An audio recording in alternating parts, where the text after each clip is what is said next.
నాకు నిజం చెప్పాలంటే ఏం చెప్పాలని తెలియట్లేదు. ఇప్పుడు కూడా సినిమా రిలీజ్ అయిందన్న ఆ ఒక ఫ్యాక్టర్ నాకు డైజెస్ట్ అవ్వలేదు. So I'm just still in that trance అనమాట. Because it was a long journey. It was 2 years of journey, and from the beginning, the day Tillu was announced and I was a part of it, it was a roller coaster of emotions that I've been going through. And అవన్నీ తర్వాత ఈరోజు I been getting so many compliments. మీరందరూ చాలా మంచి response ఇచ్చారు. And I really don't know how to thank my boys. Them I've had a great time with them. I've had jagdas with them. But then thank you all for being beside me and just pushing me to do my best and giving me all that confidence when I was low. నిజం చెప్పాలంటే నాకు చాలా లో moments ఉన్నాయి ఈ గ్యాప్లో అనమాట. There was so much negativity going on, so many doubts and all. ఈరోజు I think lot of it is answered, and I give all the credits to my boys and my team. Thank you very much. When you were reading the compliments, which were the most effective compliments? I mean like అంటే అది so biggest doubt was నేను ఇలాంటి different character చేయగలుగుతానని ఎప్పుడు నాకు ఆ doubt ఉండేది. And there were so many great compliments I got while shooting and when they watched the edit and all. But I think today Neha called me. The original Radhika called me, and she gave me, she told that I was good and she liked my performance. And I think a validation from that Radhika is very important to this Lily. So I think that's the great compliment. అయ్యో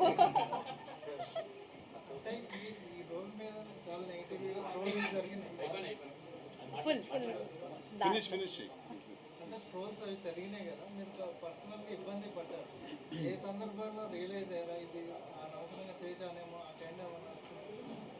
అనవసరంగా చేశాను. నా character పైన చాలా నమ్మకం ఉండిందండి. కానీ audience ఇప్పుడు సినిమా రిలీజ్ అయ్యే ముందు నేను ఏం చెప్పినా సరే ఆడియన్స్కి తెలియదు నేను దేని గురించి మాట్లాడుతున్నాను, ఆ సినిమాలో ఏముందో, ఎందుకు ఈ క్యారెక్టర్ ఒప్పుకున్నానని. వాళ్ళు చూసేది పోస్టర్స్, టీజర్స్, ట్రైలర్స్ కదా.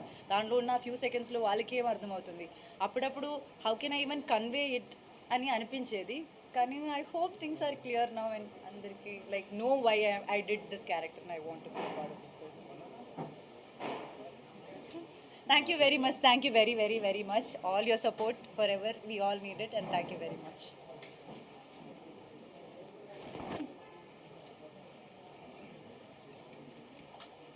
వచ్చిన వాళ్ళందరికీ థ్యాంక్ యూ అండి. టిల్లు స్క్వేర్ సీక్వెల్ చాలా మంచి రెస్పాన్స్ వచ్చింది థియేటర్స్లో. సో ఫస్ట్లీ అండ్ ఫార్మోస్ట్లీ అందరికంటే ఇంపార్టెంట్గా ఐ వాంట్ టు థ్యాంక్ మా ప్రొడ్యూసర్, సితారా ఎంటర్టైన్మెంట్ ప్రొడ్యూసర్ వంశీ అన్న, తర్వాత మా చిన్నబాబు గారు, అండ్ మోర్ ఇంపార్టెంట్లీ త్రివిక్రమ్ గారు ఫర్ బిలీవింగ్ ఇలాంటి ఒక సబ్జెక్టు ఇవాళ టిల్లు స్క్వేర్ కాదు ఫస్ట్ పార్ట్ తీసినప్పుడు కూడా దాంట్లో బిలీవ్ చేశారు ఆ సబ్జెక్ట్లో. చాలా ట్రిక్కీ సబ్జెక్టు, చాలా అది స్క్రిప్ట్ లెవెల్లో అంత ఈజీగా అర్థమవుతున్న సబ్జెక్టు. ఆ రోజు వాళ్ళు బిలీవ్ చేసి ఆ సినిమాని చాలా మంచి బడ్జెట్ పెట్టి మంచి ప్రొడక్షన్ వాల్యూస్ తోటి తీసి దాన్ని లాంచ్ చేసి అది బ్లాక్ బస్టర్ అయిన తర్వాత ఇమీడియట్గా మళ్ళీ టిల్లు స్క్వేర్ అని మళ్ళీ అదే క్యారెక్టర్ని కంటిన్యూ చేసి నెక్స్ట్ ఫిల్మ్ కూడా తీశారు. Absolutely indebted to them for giving me this opportunity.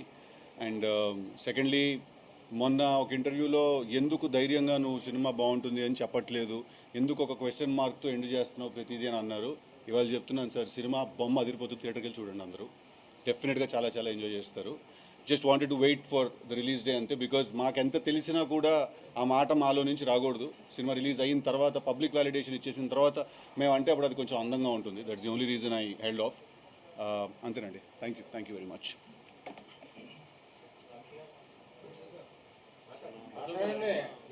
మీరు ఏదో అడుగుతారు చెప్పు, డౌట్ ఉంటే.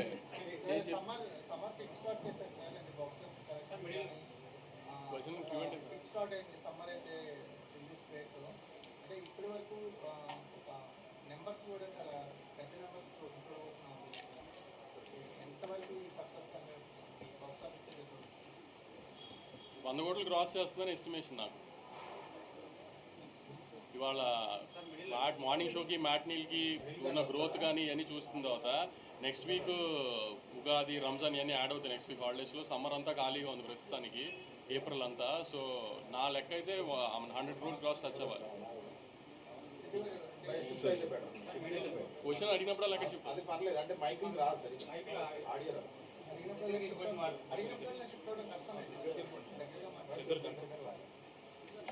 అయితే దీన్ని కూడా ఇంకొంచెం అలైన్ చేద్దాం. Everyone come little close. Confidence level బాగా పెంచిందా ఈ సినిమా? దేనికి అదే అర్థం కాలేదు. ఏం చేయడానికి కాన్ఫిడెన్స్? అదే ఎక్స్పెరిమెంట్లు చేస్తూనే ఉన్నాం కదా. తను అన్నట్టు ఇల్లు 1 ఎక్స్పెరిమెంట్, తర్వాత మ్యాడ్ ఎక్స్పెరిమెంట్, అన్ని ఎక్స్పెరిమెంట్లేగా. నాకు తిల్లు క్యారెక్టరైజేషన్ మీద, సిద్ధు మీద నమ్మకం. అది తిల్లు అని కానీ చాలాసార్లు కూడా నన్ను ఒక ఇంటర్వ్యూలో కూడా అడిగారు, ఆమె అంతా చూసేసాం కదా ఫస్ట్ హాఫ్లో, ఆ కామెడీ అంతా చేసాడు, మళ్ళీ అలా ఉంటుందని. ఒక మనిషి మాట్లాడతాం నచ్చినప్పుడు ఒక రోజు 2 రోజులు చూస్తుంది, అంత మానేలేం కదా. ఇంకా నచ్చితే అతని దగ్గరికి వెళ్ళి కూర్చొని టైం పాస్ చేయాలి అనిపిస్తుంది కదా. అట్లానే 2 years గ్యాప్ తర్వాత మళ్ళీ ఆ క్యారెక్టర్ చూపిద్దాం అనుకున్నాం, ఇంకో రకంగా చూపించాం అంతే. సో సార్ స్టోరీలో అంటే అనుపమ గారు ఒక ట్విస్ట్ ఉంటుంది, అదే అదిరిపోతుంది అంటారు కదా. సార్ ఈ స్టోరీ రాస్తున్నప్పుడు ఆ ట్విస్ట్ మీరు పెట్టినప్పుడు ఆ దృష్టిలో పెట్టుకున్నారు కదా, అంటే మీకు లేదండి. ఇబ్బంది అనేది ఫస్ట్ థింగ్స్ ఫస్ట్ అండి, ఆవిడ్ని మనసులో మైండ్లో పెట్టుకుని మేము ఎప్పుడు ఆ ట్విస్ట్ రాయలేదండి. ఆవిడ ప్లేస్లో ఎవరున్నా కూడా, ఏ యాక్ట్రెస్ ఉన్నా కూడా అదే ట్విస్ట్ అండి. ఆవిడ ప్లేస్లో ఎవరున్నా కూడా అదే సినిమా అండి. సో ఇదేదో అనుపమ అని డిసైడ్ అయ్యి ఆ అమ్మాయి ఇమేజ్ మేక్ ఓవర్ మనం చేద్దాం అని అనుకుని ఏం చేయలేదు సార్. రాసుకున్న క్యారెక్టర్కి అబ్సల్యూట్లీ దానికి ఒక క్యూట్నెస్ ఉండాలి, ఒక ఇన్నసెన్స్ ఉండాలి, అట్ ద సేమ్ టైం ఒక ఫేస్లో, ఒక ఐజ్లో ఒక రకమైన యాటిట్యూడ్ ఉండాలి మాకు. సో అందుకు వి కాస్టెడ్ అనుపమ అండి. అంటే లిల్లీ కంటే పిల్లు కంటే కూడా లిల్లీకి ట్విస్ట్ ఉంటుంది కదా, ఓకే ఇప్పుడు ఆ క్యారెక్టర్ హైలైట్ అవుతుంది కదా, మీకు గ్రౌండ్ ఫాలో అవుతుంది కదా. అయిందా అండి? కాదు, ట్విస్ట్ ఒకరికి ట్విస్ట్ ఇవ్వాలంటే ఒకరు రివీల్ చేయాలి కదా. లేదు సార్, ఇప్పుడు ఫస్ట్ ఒక let me finish the question sir. Climax చెప్పాలా? లేదు చెప్పను. లేదు, ఇప్పుడు అడిగిన క్వశ్చన్ అదేంటంటే సార్, ఇప్పుడు నేను ఈ సినిమాకి యాక్టర్ కంటే ముందు ఈ సినిమాకి నేను రైటర్ని సార్, రైట్? సో ఇప్పుడు నేను చేసే పనిలో నిజాయితీ ఉండాలండి. ఇప్పుడు యాక్టర్ సిద్ధు డామినేట్ అవుతాడేమో అని చెప్పి నేను లిల్లీ క్యారెక్టర్ది తక్కువ సీన్ రాయడము, సిద్ధు క్యారెక్టర్కి ఎక్కువ సీన్ రాసామంటే అట్నుంచి షెడ్కి వెళ్ళిపోతాను సార్ మనం. నేను ఫస్ట్ రైటర్ లెవెల్లో నేను చాలా ఆనెస్ట్గా ఉండాలి, నిజాయితీగా ఉండాలి సార్. అప్పుడే నేను క్యారెక్టర్ లెవెల్లో అది నేను స్క్రీన్ మీద రేపు యాక్ట్ చేయాల్సి వచ్చినప్పుడు నేను జెన్యున్గా నేను చేసుకోగలుగుతాను. సో ఒకళ్ళు తక్కువ ఒకళ్ళు ఎక్కువ అంటూ ఏమి ఉండదు సార్. ఎవరు ఎక్కడ లేవాలో అక్కడ లేస్తారు, ఎవరు ఎక్కడ పడాలో అక్కడ పడతారండి. It is everyone's film. అంటే ఫస్ట్ పార్ట్ కూడా నేరేటివ్ స్టైల్లో ఇన్సర్ట్ చేస్తూ వచ్చారు. సార్ చాలా బాగుంది. థ్యాంక్ యూ అండి. మీరు ఒరిజినల్ గాలి కానీ తెలిసినప్పుడు థియేటర్లో ట్రెమెండస్ రెస్పాన్స్ అండి.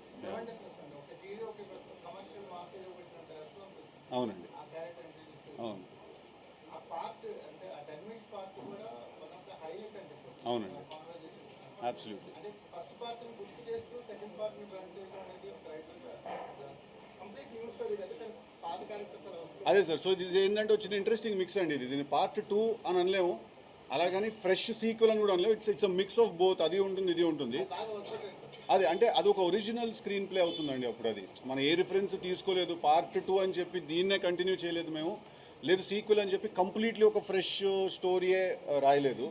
అది కొంచెం జాగ్రత్తగా ఇంటర్ట్వైన్ చేసుకుంటూ వెళ్ళాము. ఐ థింక్ బికాస్ దానికి ఒక ఒరిజినాలిటీ అండ్ అథెంటిసిటీ ఉంది కాబట్టి ఇవాళ థియేటర్స్లో రెస్పాన్స్ అలా వస్తుందండి. అనుకుమార్ బాండ్ గర్ల్గా ఇంటర్వ్యూ అనిపించింది సార్. సార్ రివ్యూల్లో రాసేస్తున్నారు సార్ మీరు అన్ని ట్విస్ట్లు అవన్నీ. సార్ ఆల్రెడీ ట్యాగ్ వచ్చేసి ఫైట్ సీన్ అనుభవం కదా, మీకు చెప్పాలి. ఆ ఫైట్ సీన్ ఫస్ట్ టైం కదా సోషల్ మీడియాలో ఆ ట్విస్ట్ పెట్టేస్తున్నారు. పెట్టేస్తున్నారా? పెట్టేయండి సార్. అంటే సోషల్ మీడియాలో ఇప్పుడు ఇన్స్టా స్టోరీలో పెడతారు సార్, అది 24 hours ఎగిరిపోద్ది. మీ రివ్యూలు జెండాలు పాతితే అక్కడే ఉంటాయి, అందరూ చదివేస్తారు కదా. నా బాధ అది. అందుకోసం మాకు షో వేయలేదు. ఒక్కటి చెప్పండి, మీరు అనుపమ చేయడం వల్ల క్యారెక్టర్ ఎంత ఎన్హాన్స్ అయిందంటారు? అది రాసుకున్నప్పుడు 100% ఉంటే 1000% అయింది సార్ ఆ క్యారెక్టర్ అమ్మాయి చేయడం వల్ల. Because like I said it's in the ice. నేను ఒక ఇంటర్వ్యూలో అన్నాను, ఆ అమ్మాయి తనకి ఎంత ఇన్నసెంట్ ఐస్ ఉంటే అంతే డెవిల్ ఐస్ కూడా ఉంటాయి తనకని. అండ్ మాకు అవి అవసరం ఆ క్యారెక్టర్కి రెండు కూడా. So absolutely I think she's a big asset to our film.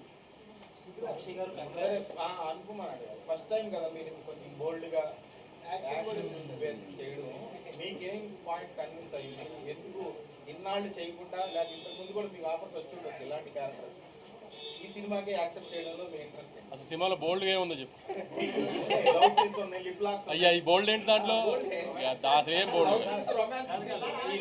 Sir release ముందంటే సరే సార్, రిలీజ్ అయ్యాక కూడా ఆ విషయాలు బోల్డ్ ఏముంది దాంట్లో?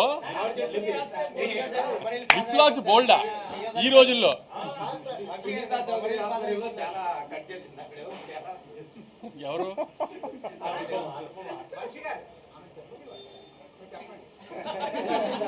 బోల్డే లేదని మా ఫీలింగ్ కదా, దాంట్లో బోల్డ్గా ఏం ఫీల్ అవుతుందా తనని? ఫీల్ అవుతుందని.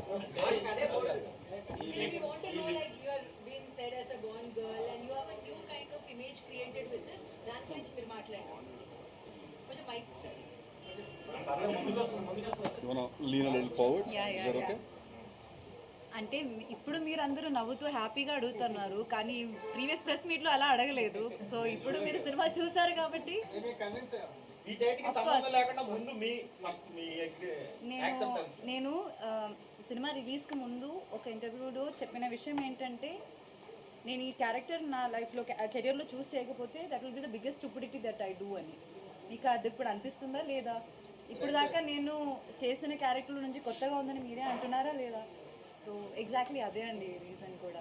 నాకు కూడా I heard this character and instantly fell in love with it. కానీ